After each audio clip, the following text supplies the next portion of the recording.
Welcome to the Sports Entrepreneurs Podcast. I'm your host, Marcus Luer, and I'm excited to have a fellow YPOer and good friend on the line here, Mr. Jeff Marks, calling in from the City of Angels in California. Welcome to the podcast, Jeff. Thanks, Marcus. Excited to be here, and I hope everything's going well in Bangkok over there. Yeah, no, absolutely. It's actually the first time I'm doing this from Bangkok. I've been stuck in Kuala Lumpur for the last 5 months, and they finally let me out. And now I'm stuck in a hotel here for 14 days on quarantine. It's a crazy world we're now living in, that is for sure. But I hope you're healthy there in LA. We're good. Let's give your audience a run for their money. Absolutely. And the first, before I quickly give you an introduction, is where, we've been talking now for several months, obviously connected through the YPO network. And I think one thing I feel, at least, is that I found a little brother on the other side of the pond, because I think our energy level are somewhat similar. So let's hope that comes across here in our discussion, because that's how we normally talk all the time anyway. So let's get going here. Now, a quick intro on yourself. Jeff's had an incredible, illustrious career over the years. Started off in the corporate consulting business, and then after, I guess, you went back to school, did an MBA, and then you got into the world of sports with a company called Sport Business Group. We'll talk a bit about it later. Then partnered up with Alan Rosberg, which is going to be an interesting part of the story. Then ended up setting up the next venture was Premier Partnerships. And that, I believe, is still around in the form of Premier Ventures. And now, of course, and this is where we're going to spend quite a bit of time, is the Innovative Partnership Group, or IPG 360, which you're doing some amazing stuff. And we're going to spend a good amount of time there really exploring that world. But start it off, Jeff. How did you, first of all, I guess being a corporate consultant, this is sort of coming out of university. You spent several years there. How did that get you from there into the world of sports? What was the jump here? Thanks, Marcus. Yeah, it was a circuitous route, I guess you'd say, to where we are today at Innovative Partnerships Group. So I finished my MBA. I'd been in the world of corporate consulting, and I kind of figured out in business school that I wanted to go find an industry that I was really passionate about. I played professional baseball. I grew up in the sports industry, and I didn't really know the business of sports. I thought you either could be a sports agent or you had to sell tickets. Okay. And I took a course with a professor there named David Carter, who had a agency called the Sports Business Group. And I don't know, one thing led to another. And after the first day of class, I woke up the next day and I was the managing director, still in school, at his agency. And it's not that cool to say I was the managing director, because it was just him and me. So it was just 2 employees. Right. Okay. So this was while you were doing your MBA, is it? Or?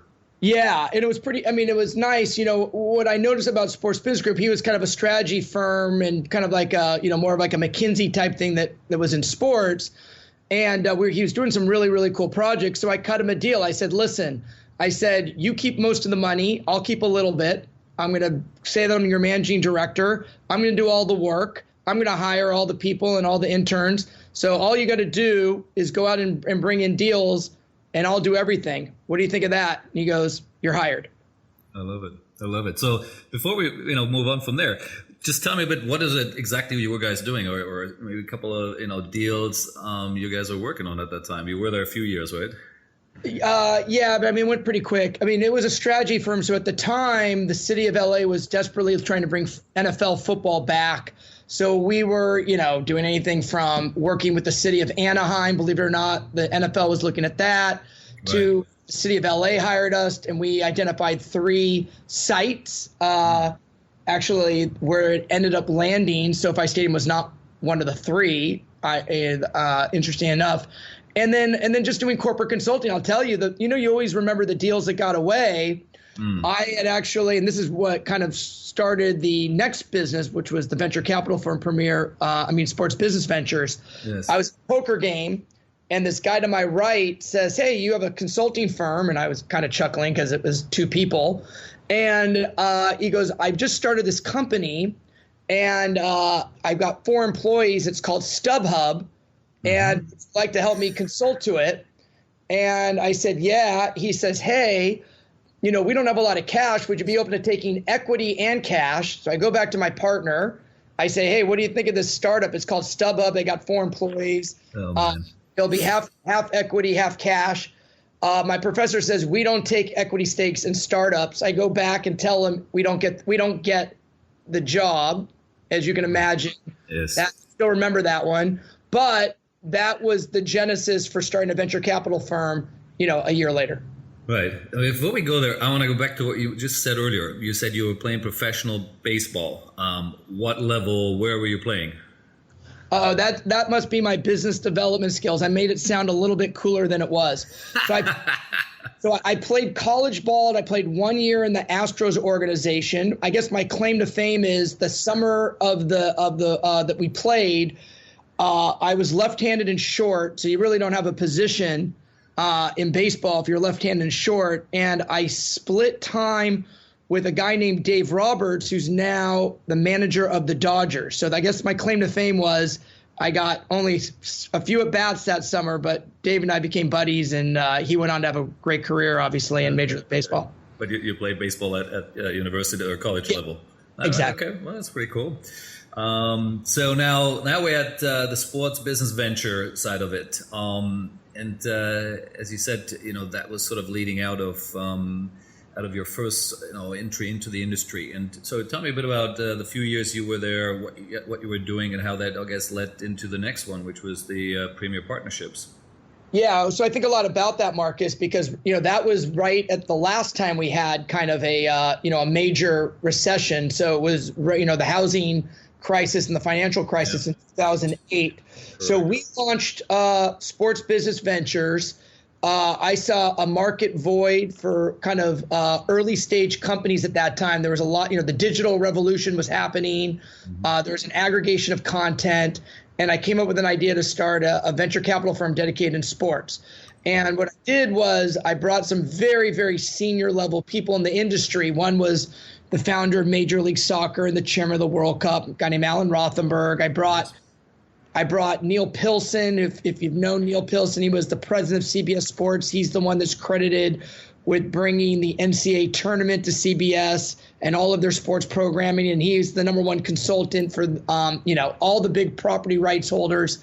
And so, and then I assembled another guy named Bill Foltz, who was the CFO of the Dodgers and one of the founders of Platinum Equity, which you probably know they're one of the largest, private equity firms in the U.S. Mm-hmm. And I assembled a dream team. So I put those guys together, and then I was the doer once again, and made another offer that said, I'll do all the work, and you guys can just bring the deal flow, and we're off and running. Right. Okay. And tell me what exactly? Give me as usual 1 or 2 sort of the deals you guys are working on or projects you were working on at that time. Yeah, so we were identifying some pretty interesting space that in the high school sport. So we were looking at roll-ups of the fantasy sports leagues, if you can imagine. By the way, I remember Major League Gaming, which was before its time, which now obviously is esports. The very first roll-ups of the high school sports. We invested in a golf club company. So we were looking at some different platforms where we could kind of use our leverage and knowledge of relationships with leagues and teams and media companies. And look we made a little bit of money. Then the recession hit. And at that point, Alan turned to me and said, I've got a company called Premier Partnerships. We're 2 years old. We sell sponsorships. I'd love for you to come over and help us grow that. And that was the next chapter in my life. Interesting. Now, just a last question on the business ventures. You raised a fund, so you were sitting on a certain amount of capital, or where was the money coming from? Yeah, you always learn from your first, when you do your first of everything. So what we ended up doing is we created a pledge fund and not a dedicated fund. And if the people out there in the investment world, a pledge fund. So we had 4 billionaires. The difference between pledge and dedicated is I was bringing them deals that were like, next gen high school sports and rolling up, all the nation's high school sports assets, or rolling up all the fantasy sports or the e-gaming. And some of these guys, they didn't have the vision yet to say that's a good deal. So we would bring them deals, and then they actually would say no to them. So if I had to do it over again, which we did, was let's get a dedicated fund. Got it. Interesting. So now Premier Partnerships, you ran, from what I can see, almost for 10 years. Is the company still around? Are you still involved, or you've completely moved on from there? Yeah, so that was a major chapter in my sports business. I was brought on as the COO and the third partner. There's the two founders, and we ended up building out a valuation practice that I built, a consulting practice, and then I never really thought of myself as a salesperson, Marcus, believe that or not. And and then one day I get taken out to start going on some of these pitches. And from my corporate consulting background, a little bit of the venture capital background, a little bit of that COO valuation analytics background. And your natural energy? I guess so, yeah. I kind of all of a sudden started going out and selling naming rights in a very different way that everyone else was. And I was coming at it from a different angle. And we had a tremendous amount of success at Premier, and we could talk about some of the projects I ran, but we ended up emerging ourselves as I guess one of the top naming rights agencies during that period. Yeah. So and tell me, give me a couple of examples of what some of the big deals you guys did. Yeah. So some of the ones that were the kind of I'm kind of looking at the wall here in my office. My alma mater at Cal Berkeley, we did the largest field naming rights ever, Kabam Field. It's an online gaming company. One of the largest deals in Major League Baseball history with the Texas Rangers, Globe Life Park. In Canada, the largest for their Canadian football, TD Place. And probably the one that most people remember is the Atlanta Falcons were building a new $1 billion plus stadium, and we won out the project. I got and ran it. And worked with the rest of the team at Premier, and we helped Arthur Blank and the Falcons generate close to $1 billion in what we call contractually obligated income. Yes. Mercedes-Benz Stadium happened under our watch there, which the Falcons did a great job. The American Family Insurance, which was the jersey naming rights, I brought that one in. That was kind of fun. We did that on a cold call. And we brought in 14 other partners, and ones were kind of revolutionary, like IBM, and using this LEED Platinum Stadium as a global showroom. And that really launched what I would say was a whole new way of thinking around taking mixed-use development properties and taking real estate and sports and creating what I would call global showrooms. And that was sort of the next evolution when I kind of left Premier. Really, Premier Ventures was an offshoot of Premier, and then started Innovative Partnerships Group. Right. Now, Premier Ventures, you mentioned earlier you learned from your first venture part. What did you do different there before we move on there? Well, that one was kind of it was an interesting business. We didn't want to compete with Premier Partnerships, so we were also, once again, looking at next generation opportunities. So, the Hall of Fame Village project, which became the Johnson Controls Hall of Fame Village, that was one of the largest naming rights of that year that I did. That was really mixing in and looking at taking equity stakes or actually creating agencies and a different model where I thought the industry was broken. We also represented the group that was buying the NHL franchise in Seattle. In fact, I was the one that brought Gary Bettman to Seattle the very first time, and we kind of primed the pump there. Unfortunately, our group came in second, and we lost that bid. And second in my book is last, so I don't like to talk about that. But those were projects that we kind of had at Premier Ventures. Right. And Premier Ventures is still around? You're still involved, or you've moved on from there completely? I don't think I've told anyone this in years. Yeah, it's still there because we still have passive income in some deals that we've done, but no one's operating anymore. It's just, there to, remember what our business is. Our business is we work with global properties and global brands. We do long-term partnerships. So my whole job, and I guess we'll get to the new company in a second, is when you do long-term partnerships, if you structure them right, Marcus, and you know this because you've done these in Asia, yep, is if they last forever, we get paid forever. And so, yeah, so there's still some stuff that's sitting out there in that entity. And I like it, yeah, and I like contractual obligated income too. I like that term as well as the what it means. Now, besides obviously where we know each other from, which is the world of YPO, we have been starting to talk about your new venture. And it's not that new, right? Obviously, been there for several years now, which you started the Innovative Partnership Group. So, how did the lead from coming out of Premier Ventures? How did the new baby start? Talk us through, because I know part of the stories already of in terms of the technology behind it, but how did you get in there, and why did you think this was the better way, or a new way of doing it? Yeah, well, give my former partners at Premier a lot of credit. I learned a lot from them. But, you get one life, and that, I wasn't the founder of that agency. So I thought this would be a great opportunity to kind of start fresh, start new. And I saw the industry was kind of lacking a new way of thinking, where you have all these, sports properties, teams and leagues and events. They don't really want to hire agencies, Marcus. They're almost like forced to, right? It's like, okay. Right. God, we got to sell our jersey. We got to sell our stadium. We got to sell founding partners, and we can't do it in house. We don't have that level of expertise, so we want to hire an outside agency. So what I thought of was, what if we didn't build an agency? What if we actually built a business development company that was also a hybrid with a technology company, and then a property could hire us. And at that point, you don't necessarily have to hire us to do sales representation unless you absolutely need us.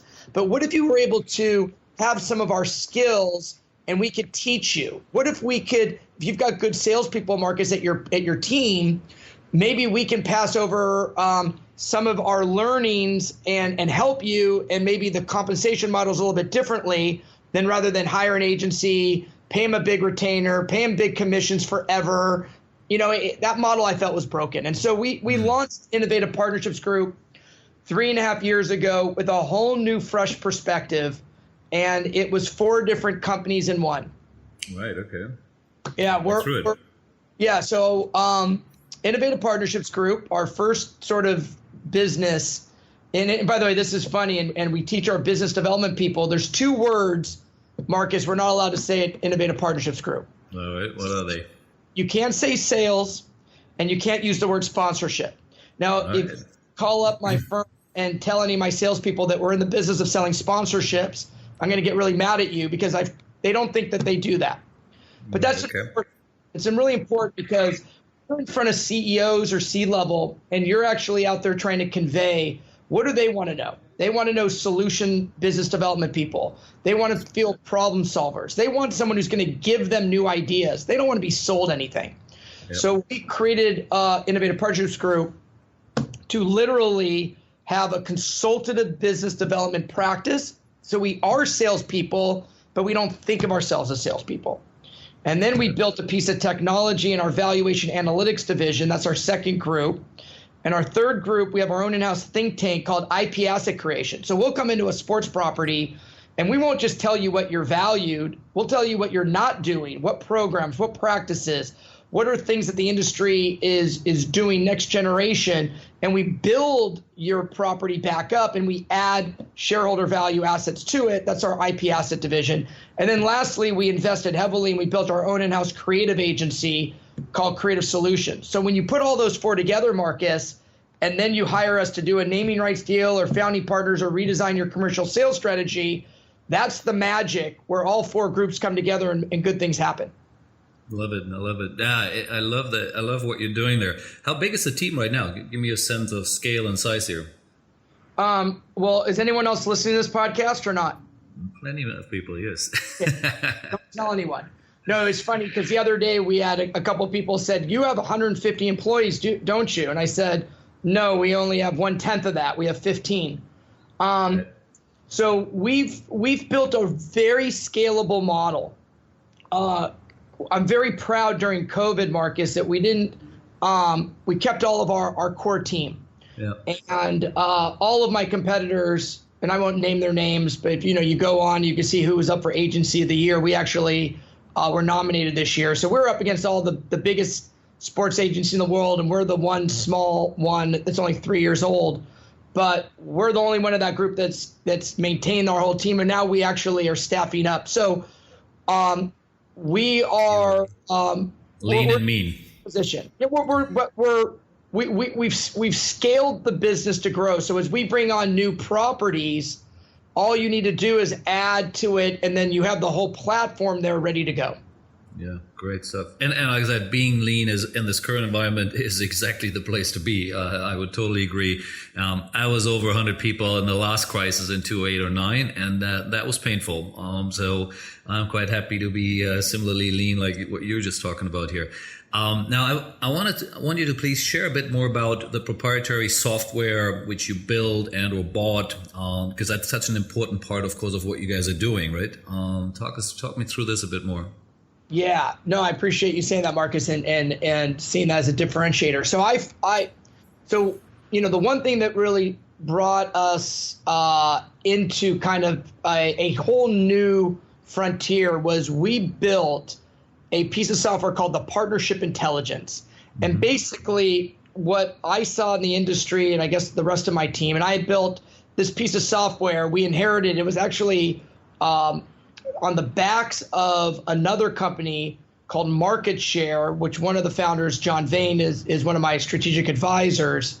And we built this media mix modeling tool. And it's really important for folks that are in the naming rights sponsorship, or what we call the COI world, contractually obligated income, is to think about sponsorship as the last medium that is not, it's hard to measure. Right? You can measure TV, Marcus. You can measure digital or social, out-of-home billboards, print, radio. But when it comes to sponsorship, no one's really figured it out. Yes. So what we decided to do was build a valuation model that could actually value sponsorship for what it was. And if you think about sponsorship, it's more than just media. So our partnership intelligence tool has many, many different aspects, but it's broken into 3 different valuation systems.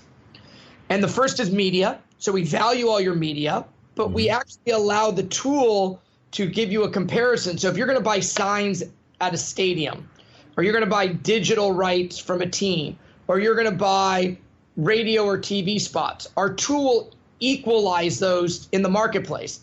So if you're buying locally in Bangkok, we're going to show you the equivalent if you wanted to go buy a non-sports media asset in Bangkok with that sports team or that entertainment or what it is. So that was really important. No one's ever done a media mix equivalent model to take the media and allow you to look at other things that you could buy. Why do you want to do that? And you and I both know is that when you do sponsorships, the first thing that brands say is, I don't have any sponsorship budget. So there's no sponsorship budget, and everyone's trying to sell in a $78 billion industry, then there's no new sponsor. So what we decided to do is build a valuation system that would go out and basically steal or reallocate media from TV, radio, digital, social, out-of-home print, and say sponsorship has that in it. That was a huge win for us and a whole new way of opening up the mindset that a sponsorship could be taking other assets, other media assets. Yep, makes sense. Then the second piece of it, which is our non-media valuation programs and platforms. So we look at intellectual property, event marketing, hospitality. Those are the kind of the ones that everyone thinks of. But then we have a sustainability platform, a community platform, a human capital HR platform. In other words, we have a module that a company can go in and shave $1 million off their HR by plugging into our software and showing them how you can turn rewards, recognitions, bonuses, e-learning, training, development, and use that at a stadium in a way that's unique, different. Yeah, I like that. And that all of a sudden really opens up to now you have different buyers in a brand, and sponsorship now does become a marketing tool, becomes a business tool. That was really profound. And then the third part, go on. Yeah, sorry, and the fourth part would be? Yeah, and the third part is our direct revenue model. So we ended up going out and building a proprietary piece of software that actually will allow you to look at the direct revenue that you will contractually get back. Right. So if you think about technology, telecom, banking, insurance, energy, flooring, you name it. We will be able to tell a brand and say, hey, listen, if you do a sponsorship with our client, we will write you back a check in your category and you'll get that business forever. But that sometimes can be big, but sometimes it might not be. So then we have an indirect model, and we allow the brand to go in and plug in their own assumptions. And literally with our software, we can show how much indirect revenue you will generate from that partnership. And that sometimes is 10, 15, 20 times the amount that that the direct revenue might be. And that's really our secret sauce. Right. Yeah, at the end of the day, I think I believe a sponsorship should always be a 10x anyway, right? In sense of a return, whatever then you define the return. And like you said, there could be 3, 4, 5 different categories of how you define that. But if it doesn't show something like this, why would you be doing it? And I think that's sort of where you guys heading with it as well, right? Showing that there is that large multiple for every dollar you're putting in, you're getting 10 back, right? Yeah, and here's the thing about, first of all, you nailed it, Marcus. But the other thing is this: if you think of sponsorship just coming from your marketing division or platform, so you go out and a brand buys a sponsorship and pays a lot of money. Yep. And oftentimes they don't then leverage what they have for other pieces of their business. Are you using it with your sales group? Are you using it with your R&D and technology group to showcase a product or a service that could be bought or integrated in? And when you start to think about that, you can really leverage it and turn it from a sponsorship to a partnership. And when you turn that thinking from a sponsorship to a partnership, that's when the special thing happens. And that's the name of our company, Innovative Partnerships Group.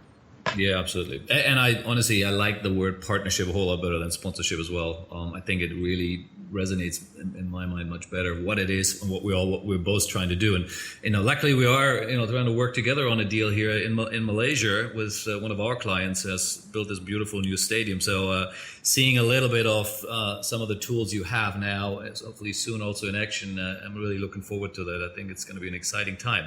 But I'll tell you, if your client's listening right now, I got off the phone last night and there's a company in Korea that's looking to expand in their marketplace, so they should hurry because we might have a live one.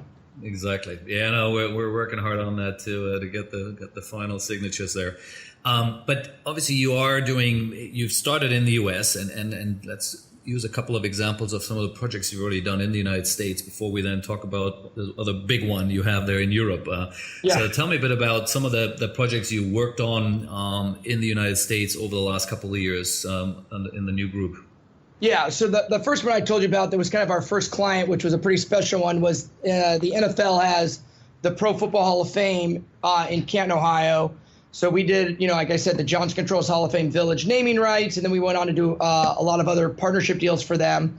We early on got one of the Olympic sports, USA Triathlon, where we did record revenue every year that we worked with them. That was a lot of fun. We got hired by the only F1 property in the U.S., Circuit of Americas in Austin. Once again, we did record revenue last year for them. We took on some really other interesting ones as well. I mean, one was the new Olympic sport skateboarding and a company called Celeste that owned the global rights. So we went out and rebuilt their entire platform. But those were ones as you're starting a business, your first or second year, and those are great properties. And then all of a sudden, we started to have a lot of success with some Major League Soccer. We did the Portland Timbers jersey with Alaska Airlines. We helped DC United with their Leidos jersey sponsorship.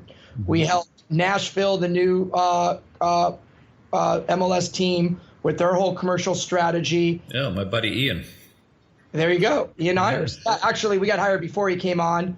Okay. And then the other one that was a pretty special one was we helped launch in Canada the entire Canadian Premier League, which was their new soccer league. So these were really, really cool projects because it wasn't just selling just a naming rights. We were selling everything across the properties. Interesting. And how did that all lead into the big one in Europe here, our friends from Barcelona?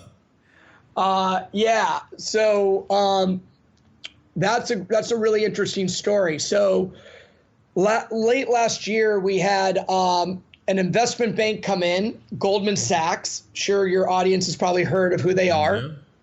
Probably. And we knew, these are the two heads of their sports practice. And we showed them our software. We showed them a new way of thinking. And, Goldman Sachs represents some of the top sports properties in the world. They finance all the big new developments, stadium, sports entertainment districts, et cetera. Yep. They came out of the meeting and they said, wow, we've never seen an approach like this. This is pretty special. In fact, of all of our properties, there's one in particular that we would love you to come look at, and that's the new billion-dollar euro sports entertainment city happening in Barcelona with FC Barcelona. Yes. And we kind of laughed. We said, well, we're this boutique firm in LA, and thanks a lot. And, are we going to be the stalking horse for all the big international companies that are coming in? A couple months later, we got a call, Marcus. We flew to New York. I don't know if the audience knows, but FC Barcelona is actually considered the most valuable sports property in the world outside the Olympics. One, because you can't buy them; they're owned by 144,000 socios. That's right. So they don't really have one owner. So they did though have their board come and a couple of their top people. So we met with them at the top floor of Goldman Sachs office, did a 2-hour meeting, nice. Showed them a new approach, a new innovative way of thinking.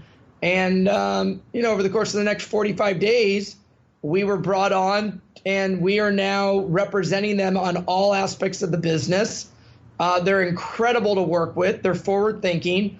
And we are on the verge, Marcus. I can't talk about this right now, but 3 in particular that are going to be global game-changing partnerships with FC Barcelona. And by the way, that's just the start. I mean, we've got a lot more because we really just kicked this off. And think about during COVID right now, for us to be talking to global CEOs about, spending a lot of money in partnership marketing, but we're doing it in this new way of thinking, which is more of a business partnership than a sponsorship. Yeah, I like this, and the part I really like about your approach is you're not always just focused on the naming rights part, which in Barcelona's case you can't name it anyway, right? It's more of a let's call it presenting partner, right? Because they're not going to change Nou Camp to anything else. So it is a right. It's not a let's call it really naming the building anyway, right? How do you position that? Well, that one, I mean, that will be an entitlement. So we'll probably keep Camp Nou in the beginning, so it could be Camp Nou. I almost let the cat out of the bag. I better not say who it is, but Camp Nou blank. Yep. So you wouldn't put the name in front. Correct. But we also, over the course of the next 5 years, are building a $1 billion next generation sports entertainment smart city called FC Barça. So you literally, if you put your entitlement of Camp Nou, you also can get the name of the city. Right. So how cool is it, Marcus, to be a technology brand or an insurance brand or a bank, and you actually could name a whole city, not just a stadium. Right. And then they also have a couple of other very valuable assets, which you probably could guess that we're also working with them on. Yeah, I love that. And it just sort of reminds me so much of what we actually did here in Malaysia, right? So we've had an area which was the main venue where you have multiple stadiums. It was built for the Commonwealth Games, right? So your typical sort of Olympic sort of facility set up, big outdoor stadium, indoor stadium, swimming pool, God knows what. So we rebranded the whole and renamed this whole thing the KL Sports City, right? Kuala Lumpur Sports City. And we did exactly what you were talking about. This is now several years ago.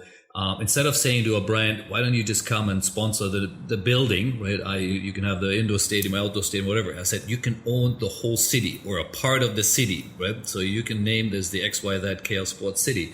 And it's interesting enough. So again, at that time, and this is several years back now when we started this, people really were struggling to get their head around it. What it meant to own a neighborhood in the city, right? I thought it was bloody brilliant. So clearly I was a little bit ahead of the time maybe, but we should come back to that. We'll have another conversation on that. You're onto something here. So if you think about, if you get your mind in what a CEO wants or the C-level suite or the board, why do you want to do the same thing that everyone else does, putting your name on a stadium or an arena or a theater? What we always say is, we can look at any property and we'll say, let's make that one of one. Let's make that so different, so unique, so valuable that you're the only one in the world like that. And when you come in with that a fresh approach, that innovative approach, good things are going to happen because now you're creating something that is scarce. Absolutely. Yeah, no, I love that. And like I said, my thinking exactly is in that same direction there. But the part I wanted to dig a bit deeper is that, which I know already, you're obviously not just always, as I said, looking at the big title. You are really breaking the whole complex into multiple platforms, right? And therefore creating, all these other opportunities for other brands to come in as well, besides one who maybe has the name on the building or has an association on a larger sense, right? How does that work? How do you guys, tailor that to all these other categories then? Yeah. So you want to give away all my trade secrets to my competitors? Just a couple. No. Well, I mean, if you think about this, and when we teach I've got an incredible business development team with our lean staff that you just mentioned. But we say something is you can't sell over the phone and you can't sell on a Zoom or a Microsoft Teams or a Cisco WebEx, right? So what we're always trying to do in that first or second intro call is talk about what are you trying to do differently? And it always comes back to, I've never met even a not-for-profit, Marcus, I've never met a company that didn't want revenue. So when we always come from the angle of how can we help be a business development sales channel for you? Let us with our relationships with the local city, the local community, the suite holders, the season ticket holders, the other partners and sponsors, the vendors. Let us with our ecosystem, use us to help get in front of some of these people that you might not be doing business. And then we break out that asset, to your point. It's not now the stadium. Maybe there's certain areas within the region that can become your business development center or your showroom or a very unique area like an amphitheater that will then bring your product or service to life. That's what we try to focus on. Interesting. Now, one other thing is, we talked about it before, is obviously the power of the B2B part, right? Which we again, a lot of people always think about it as just, how much branding and how much exposure I get to my customers as in, consumers. But we both know B2B is such a big part of when it comes to venues or other sponsorship elements to it. What's your thought on that? Well, I'm glad you said that. And I think it's something that if you can talk the language of by the way, and when you think about B2B, do you think of JP Morgan being a B2B company? Well, they are. Do you think of Ford? Absolutely. Do you think of Ford? Do you think of Coca-Cola? I'm on the phone tomorrow with Hans Vesper, one-on-one. He's the global CEO of Verizon. I don't think Hans gets on the phone too often with a business development sales guy, if that's what it is. But what we do is we work with those folks to reimagine how they're spending their marketing dollars. And if I can help them integrate in B2B, then I say, listen, if you're already going to spend money on TV and radio and digital and social, but I can guarantee that you're going to get the 5G, the telecom, the technology, the infrastructure, and then you give back a little bit of your marketing dollars, but you win that business, that's not a bad thing, is it? Because now you can measure. And so B2B has been a very powerful tool for us, and it doesn't necessarily have to be a straight B2B company. We think of it could be any company in the world, because any company in the world is selling products. Absolutely. And I think again, that's going back to how you value the partnership or how you monetize the partnership the other way around, right? And if there is business on the back of it, is that, we have plenty of conversation with telcos as well, and exactly the same thing, right? Why would you not look at, putting 5G into the venue and then on the back of it generating revenue streams? That seems to be such an obvious for everyone, right? Yeah, well, yeah. I mean, I think that, what we're trying to do right now is really help this very large industry reimagine and disrupt and think about the fact how long it takes for brands and properties as a matchmaking process to come together to get a deal done, whether it's a $100,000 deal or it's a $15 million a year naming rights deal, Marcus. It still takes time. What we've now done with our partnership intelligence software, and we're actually taking it to the next level, and I don't want to do a plug right now, but we've just been selected and doing a JV with one of the largest technology companies in the world out of Japan, NTT, $100 billion company. We're doing something very special with them, which maybe a future podcast we could talk about, where we're really going to reimagine the whole marketplace for sponsorships. But what we're trying to do right now is help both sides make money. Because if you only have the properties trying to sell a brand of sponsorship, you and I both know when that new CMO comes in at the brand after the 2 or 3 years, the first thing they're going to do is say, that's not my deal, and they're going to get out of it. But if we can create a business relationship with that same brand where the CFO is involved and the head of HR is involved and the business development's involved and the R&D and technology engineers are involved, now when that new CMO comes in, much harder to get out of that deal because you've now built a relationship with the whole ecosystem of the company. And that's how you do long-term partnership marketing. I totally agree. And one which comes to my mind always when I really think about someone who does it well is Allianz, the German insurance boys, right? They always have, I think, 5-6 venues around the world.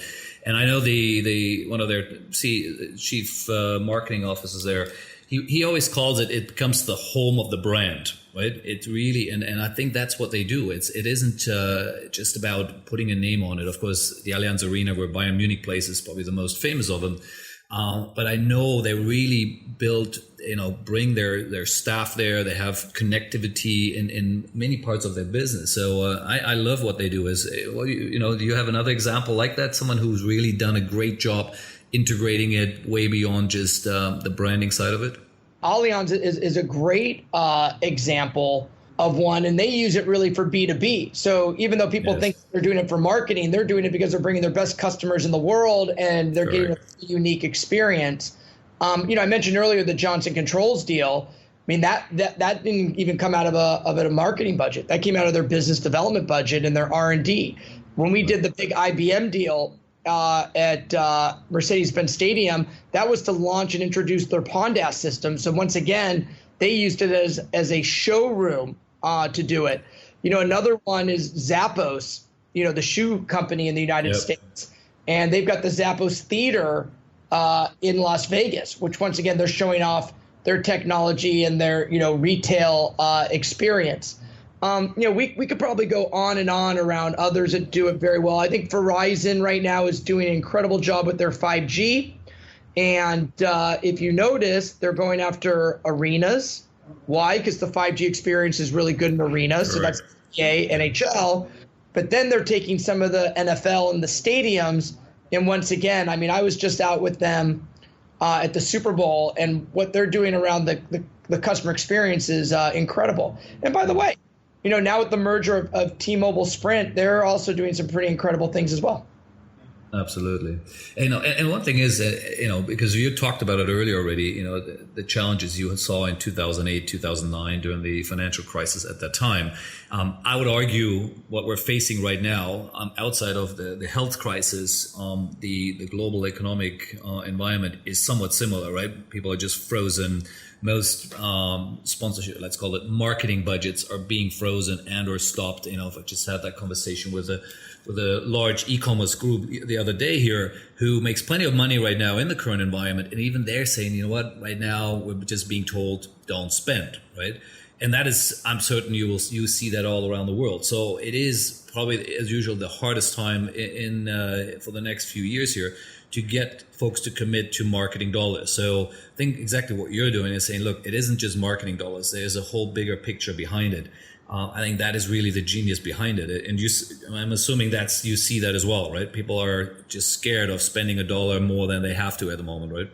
Yeah, but I think you bring up a really interesting point, right? I was the Sports Business Journal published a white paper that I wrote last, I guess, 3 or 4 weeks ago now. And for all of us out there that remember in the university, our psychology days, Maslow's hierarchy of needs. Yes. And we published something called, Innovative Partnerships Group's sponsorship hierarchy of needs. So what you're saying, Marcus, right now during this time is why are you going to go out and try to market to consumers? The first thing a brand should be thinking about right now is their people. And so a team's properties, entertainment companies, you can go to brands right now that can't give bonuses or laying off people or not getting recognition and do some really unique experience for them, for their employees. Then the next one is sort of your community. What can you be doing better in the community right now? And obviously here in the States, you might not be seeing it in Bangkok there, Marcus, but we've had some terrible riots here in the States. Social responsibility. I can tell you a couple brands that are about to spend $1 billion next year just on social responsibility. Right. So if you're a sports property and you're still trying to go out and sell someone a sign, think again, because what you really need to be thinking about is how can you be leveraging this incredible storytelling right now to help the social needs, and then we get into other areas later. So the marketing branding should always be at the top of the pyramid that you're doing. And I got to tell you right now, FC Barcelona has this incredible platform right now where the naming rights, the entitlement of Camp Nou, believe it or not, Marcus, when your proceeds go to the Barca Foundation. So how cool is that?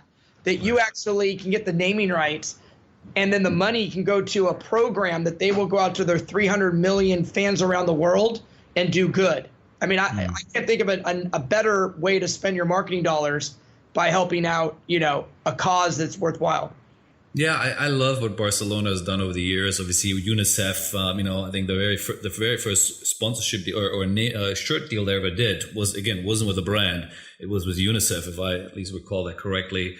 And other things they've done. They've really always been, as a football team, someone who thinks way beyond the box there. So I love that, what they do. Well, I'll tell you, Marcus, I'm gonna bring you onto the deal team because I think you just sold Barcelona better than we did with that. You're absolutely right. Here it is. And, football is in my blood, that's for sure. And it'd be fun if I joining you there. Now, before we wrap it up here, and I do appreciate that it's getting later in the evening there, your time. Think of one or two examples of your career, and not just obviously we're talking about innovative partnership groups now, but everything you've done here really over the last 20 years of what worked and what didn't work. What would be some learnings you would pass on now, thinking back over your career? Yeah, we have a really, really I would say one of the things I'm proud of here at Innovative Partnership Group. We have what we call a junior associate program. It's another way of saying an internship program. Mm-hmm. And I gave a similar, not this podcast, but a couple of weeks ago to the class, we call it, for the summer. And what I shared with them was early on in my career, I found out that if you give and you don't sell, things will always come back to you. And I broke into the sports industry. I did a study in business school on the most powerful sports business executives in LA and built an economic model: power, money, labor, community. And the LA Times picked it up. In fact, they picked it up and it ran in like the first 5 pages. What came out of that, Marcus? Here I was trying to get a job into sports, and what did I do? I went out and identified the top 20 most powerful sports business executives, got them some nice press.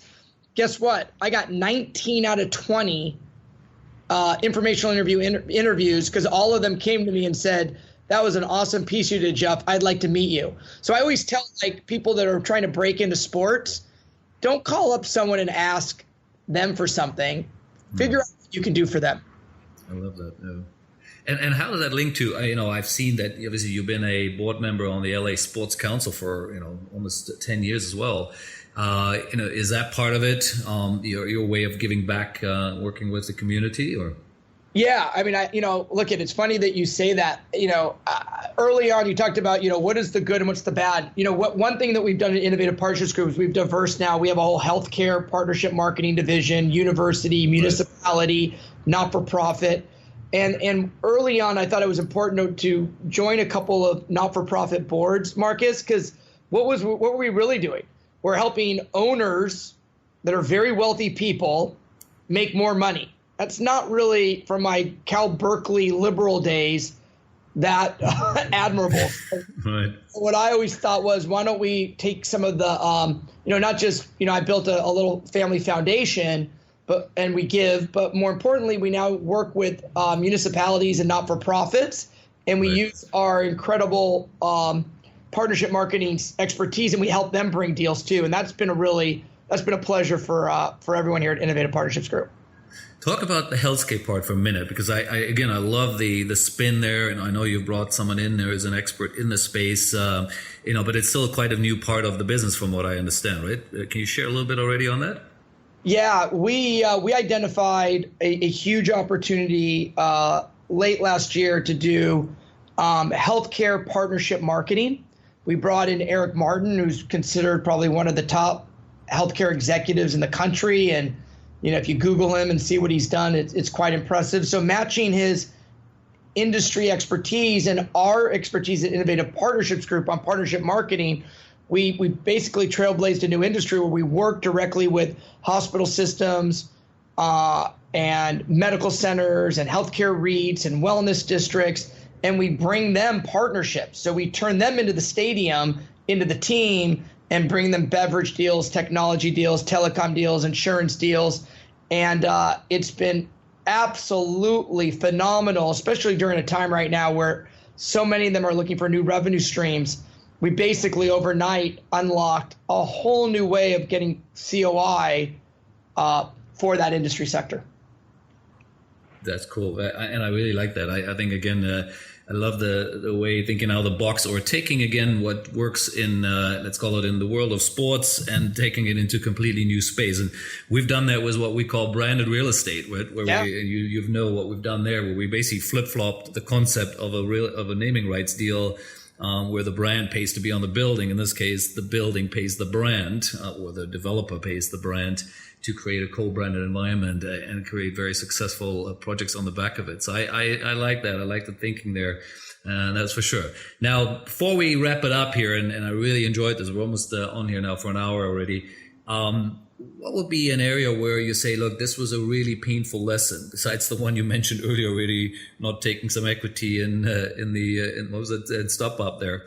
What else would you consider was a painful lesson you've learned over those years, and put it out there for people to learn from? Yeah, well, I mean, look, I think that when you're the CEO of a company, that you every day are probably learning something pretty new. I would say my learnings was, and I think this happens a lot in sales organizations, is the salespeople get treated the best, right? They're the rainmakers. They're bringing the revenue. They get to go out. They get to go meet with all the folks. They do all the drinks and dinners, and they get all the accolades. They get all the trophies. They get all the recognition.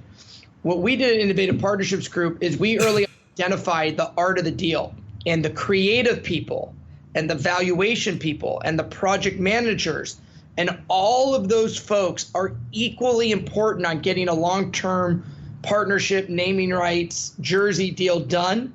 So my learnings from my old agency to this one was, don't recognize and reward the salespeople. Go out and recognize the whole team, and let the team know that the salesperson is giving back. It's no different than a restaurant, right? You think about a restaurant, you got the waiter who should be tipping out the busboy, the hostess, and the bartender. At Innovative Partnerships Group, we have that same model. So, I've got a rock star biz dev guy named Matt Weiner. Make sure that none of my competitors hear that name.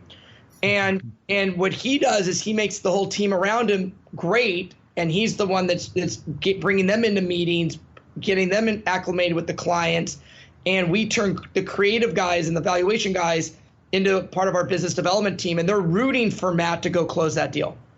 Right, I love it. And again, just one last question here.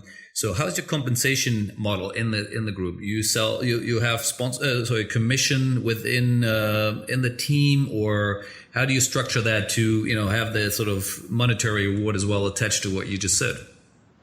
Well, I mean, I think I told you, Innovative Partnerships Group is uniquely different. So we're a not-for-profit. We don't ask for any money, Marcus. No. I'm not saying that you're making commission. I'm saying how you share that internally. No. We have a very interesting business model where we, instead of creating the salespeople that are all cutthroat and competitive and I want this account and you've got that lead, let me tell you something. Everyone knows someone at Coca-Cola. Everyone knows someone at Ford. Everyone knows someone, at, Delta.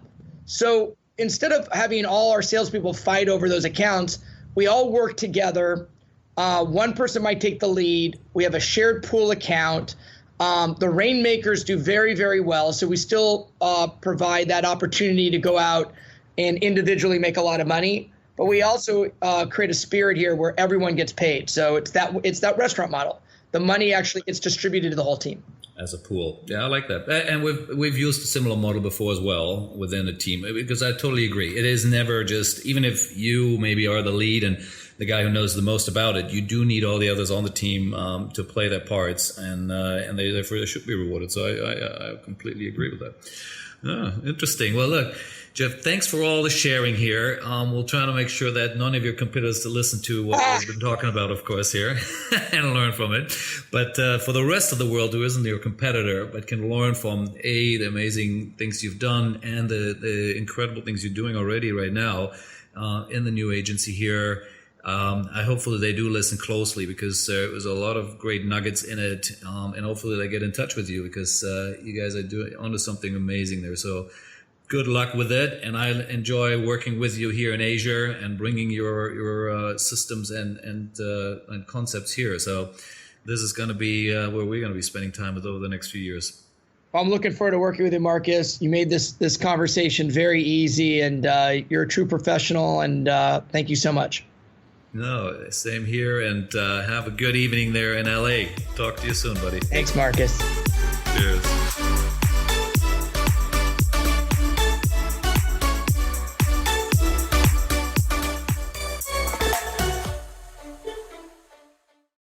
The Sports Entrepreneurs by Marcus Luer podcasts are a collection of interviews and stories. All content in this podcast is the copyright of Marcus Luer. Reproduction and distribution of the presentation without written permission of the owner